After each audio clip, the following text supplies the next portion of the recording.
Hey there, my name is Megan. Welcome back to my channel. Today's video is going to be all about buying on Facebook Marketplace. I'm going to be sharing some tips and tricks, things that you may not know, to help you find some unique items on Facebook Marketplace. If you don't already follow me on Instagram, my name is @MeganBellMade, and I often share things that I find on Facebook Marketplace or at thrift stores on my stories. And if you're interested in some tips and tricks on selling on Facebook Marketplace, I also have another video on that that's going to be coming out next week. So make sure you subscribe so you can catch that. Make sure you have notifications on. And if you're catching this video at a later date, I'll have that linked below in the description box. So the first thing I want to talk to you a little bit about is the app itself. I'm going to take you into Facebook Marketplace right now and show you a few things that you may not know about it. So as you can see, I'm using the mobile app. I highly suggest using the mobile app when you're buying on Facebook Marketplace, especially because oftentimes you need to go to a location, meet someone, go to their house to buy the item. It's nice to have the app so that you can continue communication on the same platforms. So you're gonna need the Facebook app and the Facebook Messenger app to do that. So here's the mobile version, and you can see at the top, it has some categories there, selling, categories, shops, and then all local only and shipping only. And then also below that, it has the proximity. Now, I have mine set up to be within 100 miles, and that's what I'm comfortable with. And I can make that as small as I want. I don't think it goes further than, let's see, no, it doesn't go further than 100 miles, but that's what I prefer. If you're not somebody who's open to traveling for something, or if you don't like seeing things that are outside of your area, you can certainly change that. Even if you're not open to traveling for an item, I still suggest keeping the radius high, and I will explain a little bit more about that later.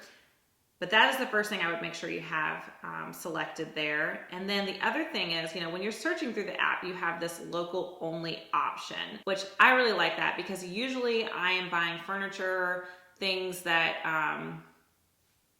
larger items, things that wouldn't be shipped. And also it kind of gets rid of some of those ads and things that Facebook Marketplace is often showing you, which is really annoying.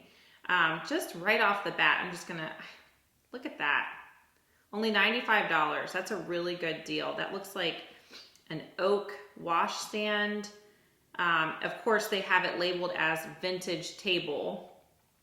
So I'll talk a little bit more about that in a minute too, because that is what I would consider a mislabel and a missed opportunity for the seller, but it is a good opportunity for the buyer. The other thing you have here is we can search, and you can see my recent searches here.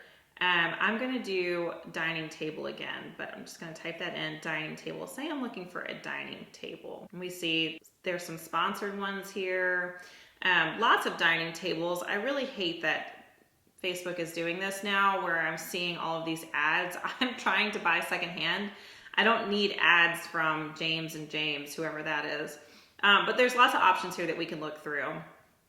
And what I want to talk to you about is what's going on at the top of the screen here. So you have the little bell icon, we have the filters, the options here for shipping and local, and then it goes on and on into other specifications and filters. So if I am searching for a dining table and I am set on buying one that's used or on Facebook Marketplace and I'm trying to save some money, first thing I'm gonna do is I'm gonna hit that little bell and I'm gonna turn on my notifications, which I think I already have a notification on there for. So I'm gonna turn that off and pretend that I'm turning it back on.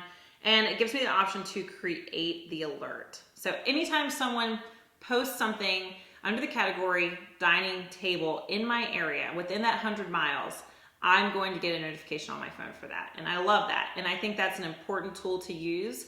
If you are specifically looking for certain items, you need to utilize that option there to create alerts for those items. So like currently right now, I am searching for, what am I even searching for? I'm searching for a mirror for my son's room. So I have an alert for a mirror. I was searching for a dining table. I am no longer searching for a dining table, so I actually need to turn that off. I have stools, poofs, and ottomans, also alerts for those items as well, because those are things I'm searching for my living room. So it's a good tool to use. The second one is this little filter. And if you have other specifications, you want to be able to see the nearest first. Maybe you want something that is no more than $500. Those are also things that you can use. And I suggest playing with those filters because sometimes there's just so many listings in a category that it helps kind of dig out from underneath and show you some of the listings that maybe you won't see by just looking from the top down. I hope that makes sense. The other thing you can do is you can select local only, which I try to select that as often as I can remember because I don't want to buy I don't want to buy a table that's listed as shipped. The other thing is I have found that a lot of times when people are making these listings, they're accidentally listing them as being able to be shipped. I've actually messaged a few people on Facebook Marketplace about an item that was listed to be shipped, and they told me it was an accident. They didn't mean to list it that way. It was supposed to be a local pickup only. So I really wish Facebook could get to the bottom of that and fix that issue, but not sure that they will. Okay, so the next thing I want to talk to you about is keywords. So we're talking about search terms, things that you're going to be putting in when you're searching for an item. Let's talk about dining table. That is a perfect example. So one of the issues with Facebook Marketplace is people don't necessarily label things correctly. I mentioned that before. Going back to this washstand here, they've got it listed as a vintage table. That could come up under dining tables, table. It's a very generic term for this washstand here. It could be interpreted as a dresser. There's so many things. They didn't talk about the date it was made. They didn't talk about the type of wood it was. It's a very basic listing, vintage table with. I don't even know what it's with. Like I said, it's a missed opportunity for the seller because they aren't using specific enough keywords when they're listing the item. But it's a good opportunity for you because if you were looking for a vintage washstand, this washstand, for instance, I've seen things like this in the antique stores that I've frequented, and that would be listed for at least $350 probably.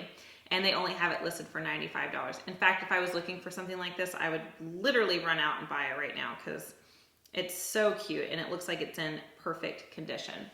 But going back to keywords, dining table, for instance, I want to use dining table as an example. If you're looking for a dining room table, it could be listed as a kitchen table. It could be listed as a wooden table, vintage table, antique table, modern table, mid-century modern table. There's so many different things that people could be writing in these posts when they're listing an item that you kind of have to think outside of the box, and you have to think very specifically sometimes too. A search term like kitchen table is something that you have to remember. Even though you're looking for a dining room table, somebody might have listed it as a kitchen table, and so it wouldn't come up if you searched dining room table, but it might come up if you search kitchen table. Using a plethora of keywords, I guess, is my point. Another piece of furniture that often gets mislabeled is a buffet. It could be listed as a sideboard, as a credenza. I've seen it listed as a dresser. So if you're looking for a buffet or a sideboard for your dining room, I would try searching all of those terms. Maybe you're looking for something more specific. You're looking for something Victorian, something primitive. Those are all things to search if you're looking for something antique or vintage. I would do some research and find out what is the, if you're really into vintage items, I would do some research and figure out what is the era that you really are interested in and look up some keywords for that. Like, I really like stuff that is more primitive. I really love oak. Those are two keywords I search for all the time. Not just antique and vintage. You're not gonna find just anything under those two keywords. You kind of have to you have to be a little bit more creative and a little bit more specific sometimes, because you never know how someone has actually labeled a listing. And going back to the buffet or the sideboard, somebody could have listed it as dining room storage or a china cabinet, mislabeled as a china cabinet. There's so many things you could be typing in to search for a buffet. So I urge you to just, if you're looking to buy on Facebook Marketplace, to get creative and to also do your research so that you know exactly what you're searching for. Okay, so the next thing I want to talk about is saving items. So this is a very useful tool on Facebook Marketplace, in my opinion. So I'm going to use the buffet. I'm looking for a buffet, and oh, this is so pretty. But say, okay, it's $200. Maybe it's a little bit out of my budget. This is actually really pretty and pretty reasonable. I love the mirror on the back of that. But anyway, maybe it's out of my area. It actually is. It's about 2 hours away, and it's $200, but I really like it. One thing you can do is you can save this listing. So I just hit that little save button. And the reason why this is important is it lets Facebook Marketplace know the type of items that you're interested in, the type of items that you like, because Facebook Marketplace has an algorithm and it wants you to buy things. So it's gonna show you things that it thinks you're interested in. I have noticed that since I started saving items that I like, that I find more items pop up on my main page when I open the app that I'm interested in. It's really amazing. And it kind of took a couple weeks of doing that to really start to see those things kind of starting to pop up. But I do believe that it does work. I think that's a really good tool. It also is a tool for saving the item. Maybe you are not sure if you want to message about it, you don't want to lose it. Maybe you want to keep looking. You can just simply save the item to go back to later. The next thing I want to talk about is consistency. And on Instagram, when I get messages about these things that I'm finding on Facebook Marketplace, people ask me not only what did I search to find the item, but how am I finding these deals? How am I doing this? I'll tell you how. I'm on the app often. I get on Facebook Marketplace first thing in the morning, after I have my coffee. That's the first it's the first thing I look at on my phone. I don't check my email. I don't message anybody back. I get on Facebook Marketplace, and that's the truth. I want to see what was listed early in the morning, maybe what was listed last night after I went to bed, because I'm trying to fill this house with antiques. I love this house, and I'm really into leaning into, as I've said in my past videos, the history of this house. So I am just like constantly on the hunt. I go to thrift stores every week. I'm going to consignment shops. I go to estate sales whenever I can. And I'm on Facebook Marketplace every day. So if there are certain things that you're searching for and you really want to find a good deal, you need to be consistent about it, about checking it often. So like I said, I check it first thing in the morning. It's the first thing I get on my phone. It's the first app that I use. And then I also usually get on throughout the day. Usually while I'm nursing she's almost 8-month-old. If I have free time to be on my phone, I'm not messing around. I'm on Facebook Marketplace. And a lot of times I'm on there at night after I've gone, after everybody's asleep and I'm just laying in bed, I get on there and check what I've missed, maybe during dinner time, what has been posted. And the reason why I suggest being consistent like that is because you could miss an opportunity. It has to do with the next thing I want to talk about, and it's speed. So I listed something yesterday. I actually listed my caned day bed that I made. I did a DIY like a year ago. If you've been following me for a while, you know exactly what I'm talking about. It's a IKEA day bed that I made a frame for. It was so cute. I just don't have the room in this house for it. We had to get rid of it. I sold it last night. I had it listed for like 15 minutes, and I'm not kidding. I got like 30 messages. It was a lot. I did a good job of using keywords in my listing, and I'll talk more about that in my other video about how to sell on Facebook Marketplace. And I think that's why I got so many messages. But, the first person that messaged me who said they were going to come and pick it up and pay full price is the person who bought that daybed last night, not the 30th person. My point is that you need to be fast. So if you see something that you like and you're sure that you want it, even if you're 99% sure that you want it, even if you're 20% sure that you want it, it helps to message the person right away. Find out if it's available. This is exactly what I do. I message the person and I say, hi, is this still available? I'm available to pick it up if it is, today, tomorrow, whatever the case is. If I hear back from them and it's available, I let them know that I can put a deposit down to hold it for me.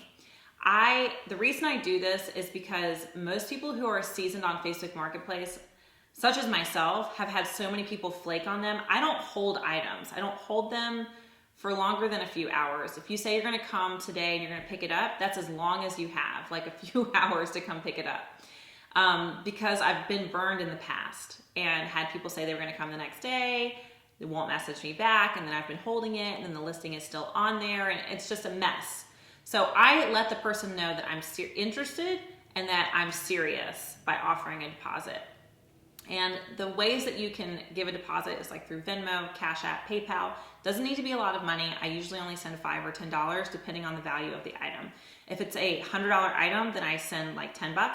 And I offer $10, I should say. We have to agree upon it. If it's a lower price item, then I might only offer $5.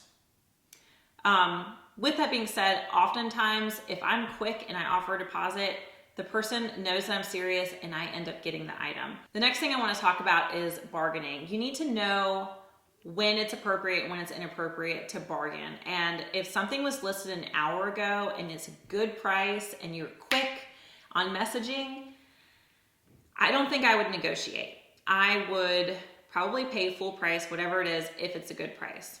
If it's something that was listed 2 weeks ago and the price is kind of high, the person probably is a little flexible. So let's say it's a sofa from Pottery Barn and it was listed 2 weeks ago and they want $900 for it.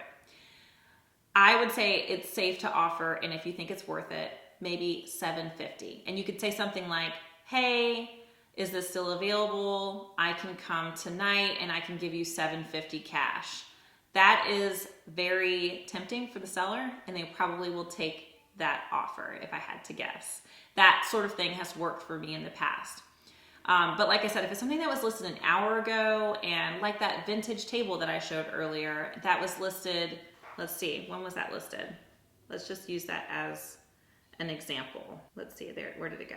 Here we go, vintage table, listed 3 hours ago at $95. If that's not already gone, I would let them know I'm on my way and I would have the $95. So that is not an item I would try to talk down. I think it's worth the $95. Like I said, that's an item that I have seen listed upwards of $350 in like an antique store. And it was only listed 3 hours ago, so they're probably not gonna be willing to drop their price.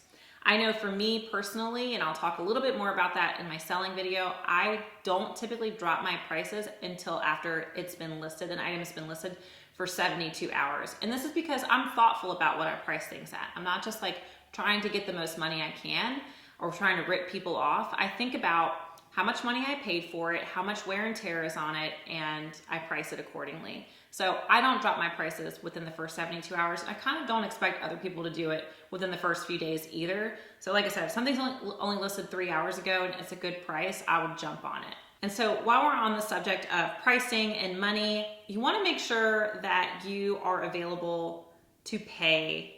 I love having Cash App, PayPal, and Venmo available because those are 3 apps that people use to accept money. I don't really use Zelle, but I find that I have not had an issue having those 3 apps. Most people accept one of them.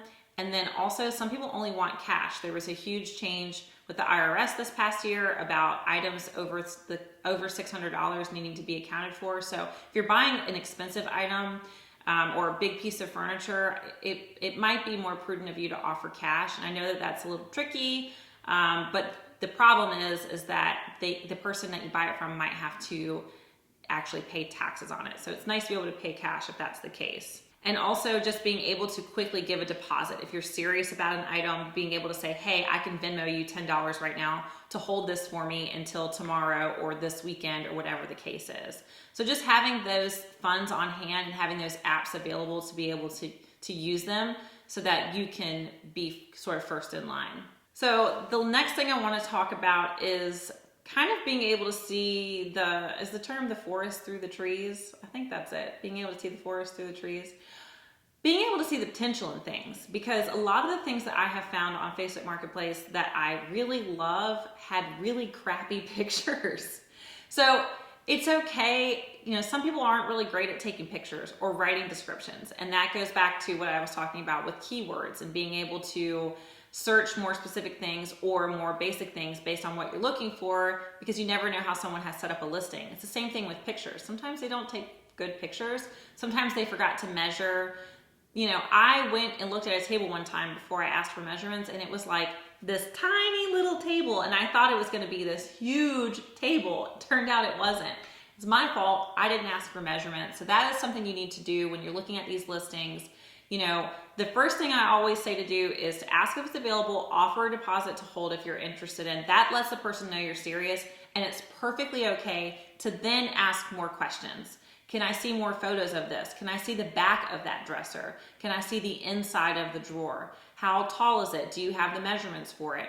To be specific before you drive all the way over to someone's house. I think these things are really important so that you have all of the information that you need to make a decision. And then the last thing that I want to mention is to be safe. I think this goes without saying, but you are on Facebook Marketplace buying from people often, not businesses. And some people do list, you know, there's an antique store locally, the guy will list items on Facebook Marketplace. He just uses it for free advertising. So I know that when he lists something, I'm actually going to go to his store to buy it. But 9 times out of 10, you're buying things from people out of their house. And I think just use your common sense, know when it is a safe situation and when it is not. I personally love porch pickups. I love selling using porch pickups. I love buying using porch pickups. It's like the one thing I can really thank COVID for, because not a lot of people did porch pickups before COVID. I don't know why, because it makes so much sense. I really don't want to talk to people most of the time. I hate to say it, because I don't know who I'm dealing with. You could get a crazy person. I went and bought some chairs like a city over recently. And, you know, I had the kids in the car. I just like pulled up out front, asked to meet him. He was going to meet me out front. He was in his yard. And then he ended up bringing his dogs out and talking to me. And at this stage in my life, I just don't have time for that. As much as I would enjoy being able to have time for that, I just don't. I need to get home. I need to do nap time and lunch with the kids. And so a porch pickup would have been so much better in that instance. I could have transferred him the money, or, you know, left cash somewhere and just gotten the chairs and put them in my truck. And I really think most people prefer that sort of situation nowadays. I know for me, when I'm selling things on Facebook Marketplace and I mention a porch pickup, people are always happy to do it. So with that being said, it's the same thing about being safe. You know, don't go around a dark corner or onto a dark porch if you're not comfortable. You can always go back into your car, message the person and say, hey, I don't see the item, or it's dark on your porch, can you turn a light on? And if it's ever a sketchy situation and you don't feel good about it, you could totally have the option to leave and not buy the item at all. And I think that's everything that I have to share with you guys today. I did upload recently a thrift haul video and showed some of the things I've recently found on Facebook Marketplace, and also at antique stores, thrift stores, and things like that. I'll put a little card right here so you can watch that if you haven't seen it yet. And thank you guys for watching. I'll see you next time.